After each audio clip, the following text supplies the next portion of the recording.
¿Qué tal? Bueno, vamos a continuar con nuestra reflexión y estudio sobre Hegel. Pues vamos a iniciar presentándoles a ustedes la obra con la que vamos a continuar nuestro estudio.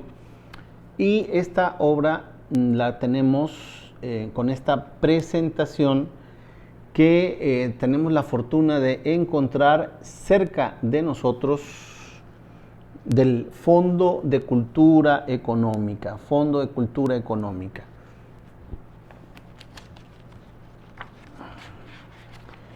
La tenemos también en una versión digital que ya les he hecho llegar a ustedes. Pero si usted quiere conservar y tener esta obra para hacer sus apuntes, cosa que yo recomiendo ampliamente, puede acudir al Fondo de Cultura Económica y esta edición es la última edición en español del 2017. Bueno, pues se divide en 8 capítulos. La ciencia de la fenomenología del espíritu. Así es como la va a titular Hegel. Ciencia de la fenomenología del espíritu. El camino, el tránsito que va a llevar para guiarnos a lo largo de esta obra es, en primer lugar, la certeza sensible o el esto y el querer decir por medio de la opinión. El segundo capítulo es la percepción o la cosa y la ilusión. Estamos en los terrenos de la epistemología y de la filosofía del conocimiento, de la filosofía de la ciencia. También aquí vamos a encontrar la antropología de la cultura y desde luego ya la historia, la ontología y la metafísica. Todo esto en estos primeros 2 capítulos. Después vamos a encontrar la fuerza y el entendimiento, lo que es el fenómeno y el mundo suprasensible. Ya estamos en metafísica. Vamos a ver lo que es la filosofía ya de la historia, empieza a apuntar ya su concepto de lo que es el saber. Bien, vamos a ver después la verdad de la certeza de sí mismo, certeza y verdad de la razón, capítulo 5, y en el capítulo 6, con trompetas, hay que anunciarlo, es uno de los capítulos más intensos y más interesantes porque es el que está dedicado al espíritu. Finalmente recuerden que se llama la ciencia de la fenomenología del espíritu. Entonces el capítulo del espíritu va a ser central. De la manera en la que nosotros entendamos este capítulo, bueno, vamos a entender o no a Hegel. Acto seguido, qué curioso, ¿no? O sea, nos habla del espíritu y lanza un capítulo específicamente para hablarnos de la religión. Así que tenemos una filosofía de la religión. Atención, no es teología. Es una filosofía de la religión. Usted, bueno, mi formación es teológica, yo también soy teólogo, estudié teología. De pronto va a ser importante saber en qué momento estamos en el área de la teología y en qué momento estamos en el área de la filosofía, ¿no? Esta pequeña línea en la que todos los filósofos llega el momento en que nos tenemos que topar para encontrarnos si nos vamos a dar el salto de la fe para explicar la realidad o si nos vamos a quedar en la realidad para explicar la realidad y ahí encontrar a Dios. O, como vamos a ver aquí con Hegel, dar el salto a la razón y desde la razón tratar de encontrar a ese que podemos llamar como usted quiera, ¿no? Hegel le va a dar un nombre específico a este absoluto que va a ser Dios. Bueno, pues es la religión. Este es uno de los más interesantes porque ahí vamos a encontrar a la ética y a la estética. Quiero decir que todo el tema de la filosofía del derecho está de manera transversal en todos los capítulos. Y finalmente el último capítulo que va a ser muy importante y que debo de reconocer, usted va a tener quizás la misma apreciación que yo, que de pronto ya estás llegando al final del libro y de pronto dices, ¿qué pasó aquí? ¿Por qué está tan breve? Cuando le dedico un montón a los primeros capítulos, como que llegas al saber absoluto, que es como, pues ya, ¿no? La realización de todo, ¿no? Donde todo se acomoda, y le dedicas tan pocas hojas. Bueno, aquí es donde la filosofía hace crisis. Es decir, nos da la oportunidad a que el filósofo que lee interesadamente esta obra pueda llegar a sacarse también sus propias conclusiones, porque si ya fuiste de la mano en los primeros 7 capítulos, el 8º capítulo, de hecho, solito se va acomodando como un edificio intelectual, un edificio conceptual, un edificio de muchos conceptos que se van acomodando uno a uno y de pronto dice, sí, hay una lógica, efectivamente, filosófica. Le puede a usted gustar o no, eso ya es otra cosa, pero hay una lógica filosófica. Por eso Hegel es grande. Bueno, una cosa de esta traducción, que en el año de 1935 vamos a encontrar un filósofo muy famoso que va a ser Javier Zubiri. ¿Y por qué lo menciono? Porque está en la nota de la traducción aquí. Javier Zubiri va a ser muy importante porque Zubiri va a ser el filósofo contemporáneo de hoy. Él ya falleció, pero es un filósofo español que va a retomar toda la filosofía hegeliana y va a lanzar otra filosofía muy, muy importante, pero que va a tener muchos esquemas afines a Hegel, pero va a bajar a Hegel de la razón y lo va a meter en la realidad. Y aquí estoy marcando un concepto que va a ser muy importante que saquemos al final de este libro que vamos a leer, el tema de la realidad. Para Hegel, la realidad va a tener un sentido y Zubiri más adelante lo va a poner en otra dirección, absolutamente en otra dirección. Entonces, es bien importante porque a partir de cómo entendamos a Hegel hoy, vamos a entender a uno de los grandes filósofos contemporáneos, quizá el último de los grandes filósofos contemporáneos europeos, que escribe una obra sistemática y monumental. Existe una fundación que se llama Fundación Javier Zubiri, con sus obras que le dan vuelta, le dan un giro, un nuevo giro a la filosofía, y es Javier Zubiri. Por eso hago este paréntesis para explicar que fue en el año de 1935 justamente Javier Zubiri que en la colección de los textos filosóficos de la Revista de Occidente, una breve selección de la obra que abarca el prólogo, la introducción y el capítulo final sobre el saber absoluto. Zubiri hace esta presentación. ¿Qué sucede después? Que el Fondo de Cultura Económica retoma este texto y lo imprime en su versión española, de forma tal que esta versión que usted tiene aquí, y que la tiene también en electrónico, dice, no solo por prurito de modestia, sino porque realmente es así, este es el primer intento de una versión española que aquí ve la luz. Es decir, es una obra que vale la pena valorar, porque digamos que a Hegel... es interesante, pero mucha gente habla de Hegel, pero muy poca gente ha leído a Hegel. Entonces todo el mundo a veces opina de la filosofía de Hegel, pero no han leído a Hegel. Y eso es triste. ¿Cómo vas a opinar de un filósofo que no has leído por lo menos, o has hecho el esfuerzo de comprenderlo? Habrá que decir que muchos también que han leído a Hegel no lo han comprendido. Yo mismo debo reconocer mi propia dificultad epistemológica para comprenderlo, me cuesta mucho la dificultad, pero cada vez que lo vamos releyendo, esto sucede como sucede con todas las obras, como una ópera, como aún los mismos evangelios, lo vuelves a leer, y siempre hay algo nuevo que te brota, algo que te... dice la semiótica, que te hace internamente estallar dentro de sí y dices, bueno, también este es el poder de la filosofía, ¿no? El poder de darte a la razón el en sí y para sí, el en sí y para sí, el Dasein. Bueno, hay un término que vamos a poner mucha atención, está en la página 24, porque es un término que... recuerden que Hegel escribe en alemán, entonces la traducción de un lenguaje a el lenguaje nuestro castellano es bien difícil. Abro un paréntesis. Hace como unos 8 años platicaba yo con el padre Mardonio Morales allá en Chiapas. Él traduce la Sagrada Escritura, que saben ustedes que es una traducción hoy latina y después se traduce al español. La tradujo a la lengua tzotzil, Es decir, la Sagrada Escritura ya está traducida completamente al tzotzil, o sea, una Biblia tzotzil.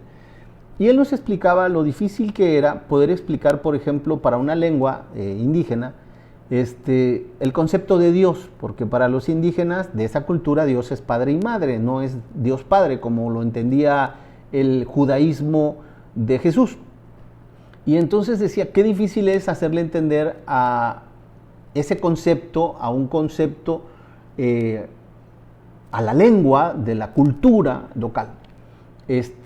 Lo mismo la palabra mar, ¿no? Decía, los indígenas de esta zona no conocen el mar, entonces cuando hablas del mar, hablas de algo inmenso, de algo profundo, de algo que no tiene límites, que es inabarcable. Al menos ese es el sentido original del mar de Galilea, por ejemplo, ¿no? Donde se desarrolla la historia, donde está el miedo, donde están los monstruos marinos, lo que no se conoce, porque en aquel entonces no se conocía lo que había debajo de las aguas. El que se adentraba en el mar y se perdía en el mar, se perdía literalmente en el mar. Entonces, ¿cómo darle ese sentido, ¿no? Esa epistemología de forma tal que la gente, el pueblo, ¿no? La persona, la individualidad, la conciencia, la autoconciencia del ser humano pueda comprender realmente el sentido de esa palabra, ¿no?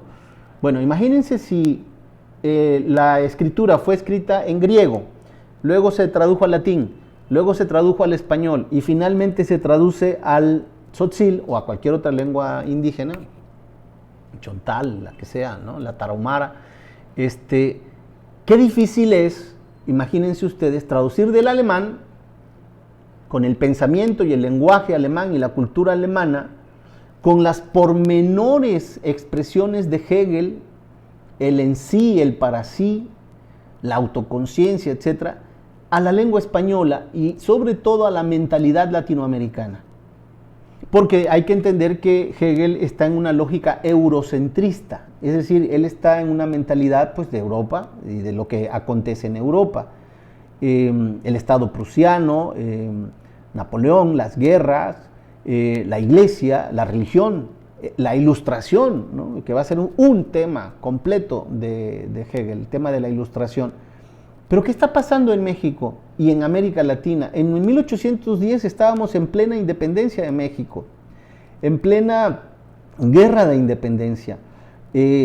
Predomina la lengua indígena, no la lengua española. La lengua española viene por la conquista, pero la mayoría de las personas que estaban aquí eran la lengua indígena, que después hace la lengua criolla. Hoy estamos en una traducción del 2017, la primera traducción española, digamos. Y yo me pregunto, ¿cuánto tiempo más hace falta para que se comprenda a Hegel en América Latina, particularmente en México? Vemos muchos cursos de Hegel aquí, de allí, por allá, de gente que dice que ha leído a Hegel o que expresa que lo ha comprendido, pero realmente creo que en las universidades y en las escuelas de filosofía se necesita leer más a Hegel. Bueno, pues entonces vamos a, decía yo en la página 24 de esta nota de la traducción, dice, solamente en 2 o 3 casos excepcionales se ha recurrido al expediente para reproducir entre corchetes que pone Hegel entre su propio manuscrito, para mejorar el término alemán. El caso mucho y más importante donde vamos a poner atención es el término de realidad. ¿Qué es la realidad? El Realität. Para marcar la diferencia con otra expresión literal de realidad que él mismo pone, refiriéndose a la realidad como existencia. En la filosofía, cuando ya estamos en estas distinciones, es también como en la teología, muy diferente es cuando se dice el temor que existe entre, por ejemplo, Pilatos y la condena a uno de los judíos. Es un temor. Y es la misma palabra, temor. Pero es diferente el sentido cuando dice que Moisés sintió temor cuando Dios le habló. Es el mismo temor, es la misma palabra, pero es completamente diferente el sentido. Entonces aquí tenemos un concepto de realidad y otro concepto de realidad que se refiere a la existencia. Existencia corresponde al alemán Existenz, mientras que el término Dasein se traduce siempre al pie de la letra por ser allí. Bueno, esta es una pequeña dificultad del texto para los que son estudiosos ya desde el punto de vista exegético, es decir, los que van literalmente a hacer una tesis sobre Hegel, deben de poner atención en estos conceptos. ¿Por qué? Porque es un concepto estrictamente filosófico de nuestro Hegel. Bueno, vamos a hablar brevemente de la introducción que hace del libro Wolfgang von Sieben. Bueno, primero la introducción de la fenomenología del espíritu. ¿Por qué le estamos dando tanto tiempo? Pues porque tenemos que saber qué es lo que nos vamos a encontrar para tener la propia experiencia, ¿no? Bien, ¿qué encontramos? Bueno, pues sobre el concepto fenomenología, ya desde la filosofía de Platón, ¿verdad? Y Euclides, se hablaba de fenómenos. En la ciencia natural de la época moderna, se habla de muchos fenómenos del universo o de la naturaleza, Bacon, Hobbes. Pero ¿de qué fenómeno estamos hablando aquí, no? ¿A qué fenómenos alude Hegel? Hegel va a hacer su propia lectura de lo que es un fenómeno y nos los va a explicar en uno de sus capítulos. Nos va a hablar evidentemente de la diferencia entre un fenómeno empírico y un fenómeno científico y un fenómeno puro. Bueno, lo primero es, ¿qué es el fenómeno? La tarea de la fenomenología, como una óptica trascendente, es para ver la relación que existe entre las cosas, lo que parece ser, y lo que las cosas son realmente. No solamente una percepción, sino un lenguaje de la apariencia, sino un lenguaje físico verdadero. Bueno, nos va a hablar de la historia del surgimiento de la fenomenología del espíritu.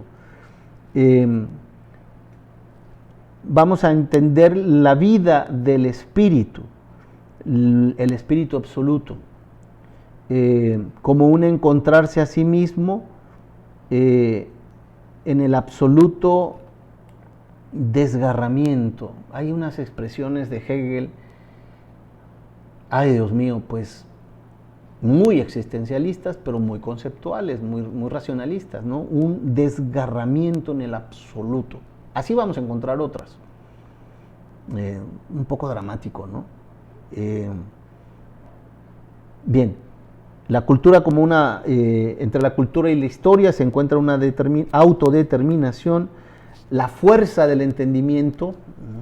Esto que emerge, ¿no? Este poder que emerge, Zubiri lo va a llamar poderosidad de lo real, pero aquí Hegel habla de una fuerza que emerge dentro de nuestro ser que busca el saber. Es como una atracción por la verdad. Platón la ponía como ese ocio, ¿no? En el que al estar en un estado de la búsqueda de la verdad, te brota el deseo de la verdad, ¿no? Ya usted verá si en la teología algunos sostienen que Dios está dentro de nosotros y que cuando nosotros escuchamos la voz de Dios tendemos naturalmente hacia Él. Es como una fuerza, ¿no? Bien, ¿para qué es esta fuerza? Pues para superar tanto la percepción como nuestro propio entendimiento, para darnos la certeza y para llevarnos a superar lo real de lo irreal, es decir, la razón. Y al final encontrarnos con el espíritu. Bien, pues para ver la introducción yo les pido que lean la introducción de la página 27ª a la 29ª, donde nos va a poner como un panorama ya de lo que vamos a encontrar al final, la creencia de la fe y la reconciliación de los seres humanos. Es interesante cómo habla también del término del perdón, ¿no? Bien, ¿qué es lo que va a alcanzar el espíritu absoluto? Bueno, esta es una introducción fundamental. de lo que vamos a encontrar en la fenomenología del espíritu.